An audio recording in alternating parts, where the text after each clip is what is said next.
بالله لحظة يا جماعة، بالله اسمعوني يا ودي اسمعوني، راهو تكنيكمون الحكاية ولا تخوف يا ودي، كان باش نسكتوا له ماناش باش نلقاو حل معاهم يا ودي، ما تستغربش تراسينا الكل هاربين للسعودية وليو نعيشوا غادي. ورحمة تم سجيع الكلكم غلطين يا ودي، قلكم حاجة الكل من المولدي، الكل من المولدي، ياك المولدي حيث يطيش في حقيقة السردينة واقشر الدلاع وحقيقة الطماطم والبوبيل اللي يطيش فيها قدام الخزنة، هيك هي اللي تعمل في الناموس، الكل من المولدي، لازم نلقاو حل المولدي ومباطل نلقاو حل الناموس. هاي اسمعني جاي يا حماد وصلي على النبي وانت حاجة تلصقها في المولدي، واش تمدخلني ناكل شيء حتى من الناموس وخيناه واللي جبته. اسمعني واش نحكي معاكم بصراحة، خي الناموس اللي قاعد يدور في البلاد تو راهو خي كله مندس. نقول لكم حاجة نعرفوا خي، الناموس اللي قاعد يدور كله من العهد البيت، كل ارسدي الناموس. نعطيكم على حد نسواه هكايا، انا حدث صار لي الاسبوع اللي فات، نراقد وماد يديا كي ظل نراقدنا ولا مراه وخي وينقزوا عليه زوز ناموسات جوعايد، قسما بالله انا نسمع فيهم بعيني، تقول لها قدمي راهو هذا كان قبل معارض ومجميع اللي خرجوا قالوا دجاج البنا عليه، شي نجم يكون الناموس هذا كان ارسدي مندس وخي. تسمعني عندي ولد حومتي الجمعة اللي فاتت قتل ناموسة، جاتهم 100 ناموسة في دارهم متظاهرين، قالوا كيفاش قتل. يا وخي حتى انتو زادنا قسما بالله ولامس الصباح بن عمي ستموني قتل اللموس هاكا خي توا مرمي عدوه محكمة عسكرية قالوا كيفاش تقتل.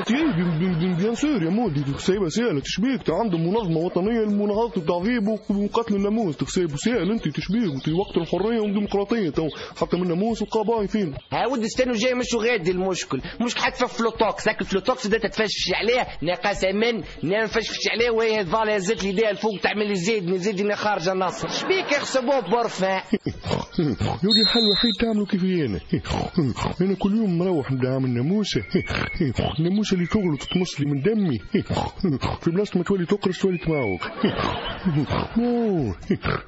يا جماعه بالصح خلينا لحظه يا ولدي، خلينا نحكوا لوجيك، خلينا نحكوا شويه لوجيك بالرسمي. تو تحبوا الناموس ما يجيش، كيفيه ما يجيش؟ فسروا لي كيفيه الناموس ما يجيش. بيان سيرش يجي الناموس، ما يديروا الحدود والفرونتيل على كات فاس محلوله ولا الحومه، بيان سير الناموس يجي، سكروا الحدود وما عادش يجي. يا جماعه بالله لحظه لعنه الله عليكم عاملين مشكله على الناموس، انا 43 سنه وانا قاعد نقاصي في جرذان وانتم حايرين في طرف ناموس على مده اسبوع ولا اسبوعين، والله العظيم والحل موجود كويس، يعني كيف ما يقولوا نعمل شنطاج، نعمل إشانج، انا نعطيكم الجرذان، خذوا الجرذان يعني الليبيه واعطوني الناموس، وهكذا معاي يصير الجرذان في ليبيا يصير في ناموس. من انتم حنين ناموس.